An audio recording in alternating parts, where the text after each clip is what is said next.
Hey guys, how's it going? It's Al. Week 15 Thursday Night Football Showdown. We have a depressing matchup between the Las Vegas Raiders and the Los Angeles Chargers. Both teams without the quarterbacks that they started the season with. Both teams with depressing sub 20 point expected implied totals. Raiders favored by 3. Total of 34. Yikes. The Raiders have a team total of 18.5. The Chargers have an implied team total of 15.5. This game could be slow. This game could be slogging. It could be ugly. Easton Stick versus AOC. Tune in Thursday night on Amazon Prime. Maybe I can't even come up with like an Amazon joke, like will they get it to us in 2 days or less? I got nothing. We're going to take a look at who I think are the optimal captains. We're going to build an underdog pick'em card. We're going to take a look over at Fantasy Labs to see how we're going to build 150 lineups for this travesty of a game on Thursday night. So thank you guys for being here. Drop a like on the video, subscribe to the channel, ring the notifications bell. As always, my cheat sheet is going to be available on Discord every single Friday. I will not be here on Friday afternoon, so the schedule of videos is going to be a little bit differently, but the cheat sheet will come out this Friday on Discord, smizzle.tv/Discord. You can become a service subscriber directly in the Discord or a channel member here on YouTube at smizzle.tv/join. It's $5 a month. You get access to all the VIP channels and the weekly NFL cheat sheet. So without any further ado, let's go. He's a legend. The Week 15 Listener League is posted. It is $10, 3 max. Great tournament, the best tournament that's on DraftKings. Absolutely no rake, but you got to go to smizzle.tv/links to find the link to the Listener League, as it does not exist in the DraftKings lobby. You will also find the link to the Al Smizzle Fantasy Football channel, where their weekly recap video lives every single Monday, and I shout out the winners, the top 10 finishers in the Smiz Gang Listener League. So go join the Listener League and make sure that you sub to the Al Smizzle Fantasy Football channel. Both links available in the link tree. Let's take a look at this slate. Justin Herbert went on IR, had hand surgery on the index finger on his right hand. Another quarterback bites the dust. That sucks. We have a lot of injuries to discuss. Keenan Allen, a non-participant for Tuesday's walkthrough practice.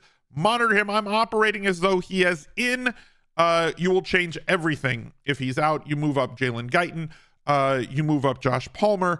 We're operating for this video as though he's in. If he is out, make sure that you're in the Discord, the Showdown channel in there. Everybody will be discussing everything for that. I'm operating as though Josh Jacobs is in, even though he was listed as a non-participant in Tuesday's practice. If he is out, that elevates Zamir White. It elevates Amir Abdullah, and it just turns this entire slate into a trash fest. Like, because the salaries are going to be all over the place with where like Abdullah is sitting and where Zamir White is sitting if he does not play. They're extremely cheap. Zamir White is like 3,000, I believe, at flex right now. He's 3,000 in the case that Josh Jacobs is out, and then a little bit higher, Amir Abdullah at 4,800. Both are viable. If Josh Jacobs is out, they'll both see a massive uptick. So let's talk about captains, shall we? This gross. Devontae Adams, 10 targets, 13 targets, 13 targets, 7 targets. The most viable Raiders captain that there is, not named Josh Jacobs. This is going to be a shorter video than usual because there just isn't all that much to talk about, with 34 expected points from these two teams and not a whole lot of offense. I'm hoping that because the defenses are not great on either side, that these kind of JV caliber quarterbacks with Aiden O'Connell and Easton Stick can get some stuff done. We saw Easton Stick in relief not do terribly, completed 13 of 24. It's not an amazing efficiency rate, threw for 179. It's going to come on a lot of dump offs. So if you're going to play Raiders, Devontae Adams, your premium captain. I always have the rule where if I've got a wide receiver in captain, that if he's going to have a captain type day where he's going to end up the optimal captain, somebody like Aiden O'Connell would have to end up in that lineup. But like, he might not in this sort of a situation. We are going to have to kind of change a little bit of the way that we do things specifically for this game. So like, I'll show you the rules that I always start with.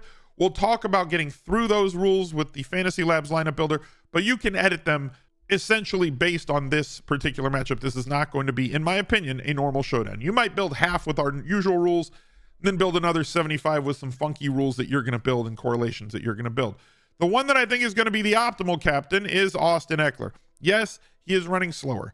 Yes, he is not having the game-to-game efficiency that he used to have. But Austin Ekeler is in a spot with Easton Stick at quarterback, where he's going to get peppered with targets just like he did last week. Now, 21 points in that game, including a touchdown against Denver. The Raiders defense nowhere near as efficient as Denver's defense has been since the throttling that they took from the Miami Dolphins like 2 months ago. I would not be shocked to see 6 to 11 targets for Austin Eckler in this game, all of the convertible variety, meaning that if he ends this game with like 8 catches, great chance of him becoming the optimal captain. You can correlate him with Easton Stick. He is that sort of guy who's going to get over 15% of the target market share based on everybody else that's there. Quentin Johnston, not really doing a fantastic job on the outside. The rookie has looked overmatched, and kind of all of the red lights, all the red flags that were there for Quentin Johnston in draft season have shown they've reared their ugly heads so far. We'll hope that he turns it on the last few weeks of the season. But I'm not really holding out hope. The other available captains, it's a short list this week. Josh Jacobs, if he plays in this game, is certainly a viable captain because of the volume that he gets. We already talked about the pivots off. If he does not play, you don't have to correlate him with anything. And if you wanted to play the defenses in this one, go right ahead. We have 2 terrible quarterbacks. Our typical rules that we build with quarterback: 1, if you're going to build an Aiden O'Connell lineup, if you think he's going to have 3 touchdowns or something in this game, which is not expected, if you think he's going to have 2 touchdowns and 270 yards, and that might end up being the optimal route to go because those touchdowns might get spread out to a running back and then a tight end, not unlike Jake Browning last weekend, where Chris Brown took a 50-yard touchdown to the house and then he threw another one to Tanner. So Aiden O'Connell could end up being the optimal captain in that sort of a route, especially against a defense like the Los Angeles Chargers. I'm still going to build that group. And again, you can break the rules if you want to completely or half and half, with at least 2 of his pass catchers going to have good enough games. Not going to include Abdullah, not going to include Jacobs with him. Will include the kicker. Kickers in defense, you want to expand it, I usually limit to 1. If you want to have 2, if you want to have a defense and captain, go right ahead. Same thing on the other side with Easton Stick. If you think that Easton can have himself a good day, throw for a touchdown or 2, maybe run for a touchdown, something that would put him in the optimal lineup as the captain, you're definitely going to want to include Austin Eckler, Keenan Allen, Joshua Palmer, Quentin Johnston, Everett, the kicker, Dicker, the kicker, in that lineup as well. Make sure that you end up with at least 2 of those guys.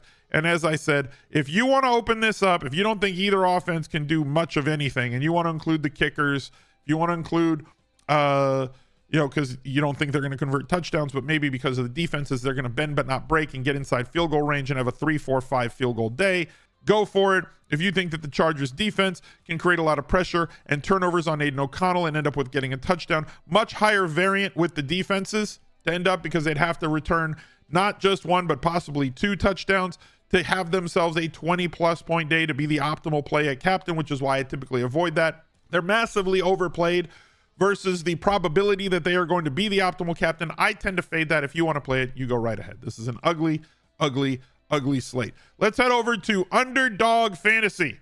Take a look at their pick'ems that they have over there. If you wanted to get an account over at Underdog, I don't know why you don't. They give you up to $100 deposit bonus on your first deposit to the site.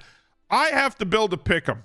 I have to build a pick'em with this monstrosity. Let's go higher on Austin Eckler than 26 receiving yards. What do we have on the other side? Let me go Hunter Renfrow higher than 26. Sure, for $100. Use promo code ALSMIZZLE, ALSMIZZLE. Let's click submit on this, see if we can get out of our location lock. We did. All of a sudden, we have the opportunity to possibly win $300 if these 2 gentlemen can get over 27 receiving yards on Thursday Night Football. Use promo code ALSMIZZLE, ALSMIZZLE, to claim that first-time deposit bonus to Underdog Fantasy. Taking a look at a couple of players that I think might be cheap enough, assuming that Josh Jacobs plays. That's going to steer people away from somebody like Zamir White. That's going to steer somebody away from Amir Abdullah. However, they might limit him coming off of that injury. If he does play, I'm not expecting a full complement of snaps, meaning that Amir Abdullah at 72, no, that's his captain price. Amir Abdullah at 4,800 is in that range, that 4,000 to 6,000 range, where people tend to go for kickers over, or defenses over position players. Position players have a higher ceiling, even a player like Amir Abdullah or Zamir White. If he is named the lead back in that spot, he'll be on everybody's lineup if Jacobs is out. But if Jacobs is in, you have the upside of him taking maybe 20 or 25 snaps. Austin Hooper at 1,200. Sorry, Austin Hooper at 800. Not going to play a full complement of snaps, but every single catch matters. Every single point matters when it comes to showdown slates. Michael Mayer has looked fantastic. Austin Hooper could steal a touchdown in this game, and touchdowns are going to define the day. Because of such low scoring expected, you want to latch on to anybody that's going to play more snaps. And we have one player, and Alex Erickson at 1,000, who last week played 45 of 68 snaps for the Los Angeles Chargers. Got 7 targets, only caught 1 of them. All I'm looking for here is him to play the exact same amount of snaps that he played last week. Massively outsnapped Jalen Guyton. He looks to be the guy that they want to run in the slot a ton. And Easton Stick, as inaccurate as he may be, if Erickson's going to get 5 to 7 targets at 1,000, he should be on all of your lineups this week. Let's head over to Fantasy Labs. Here's the normal rules that we start with. If you want to edit them, if you want to allow up to 2 or up to 3 defenses and kickers, you can do that. If you got a captain quarterback, which I don't know if you're going to have, I'm probably not going to have very many, if any at all. Make that lineup where you're going to have 2 of their pass catchers or kicker, pair with the captain quarterback, a skill position player from the other side. If you wide receiver or a tight end or your captain, make sure that you tie the quarterback to them. And then let's make sure that at least one running back or wide receiver where their projected ownership is less than 25% is in each one of these lineups. If you do not have an account over at Fantasy Labs, go to smizzle.tv/labs with an uppercase L. The best bet is their 6-month package where you get NFL, college football, NBA, NHL, golf, everything, projections, lineup builder for all of those sports. It's a great tool to help you with efficiency. They have good content that's behind their paywall as well to help you use the lineup builder. We're going to go over here and we're going to generate 150 lineups, but realize that it's not as easy as just clicking that green button and printing money. You do have to spend a lot of time massaging that lineup builder, getting the allocations and combinations and correlation that you're looking for, but it will save you a lot of time. So go check out the great tools they have at Fantasy Labs and look out for another video right there. He's a legend.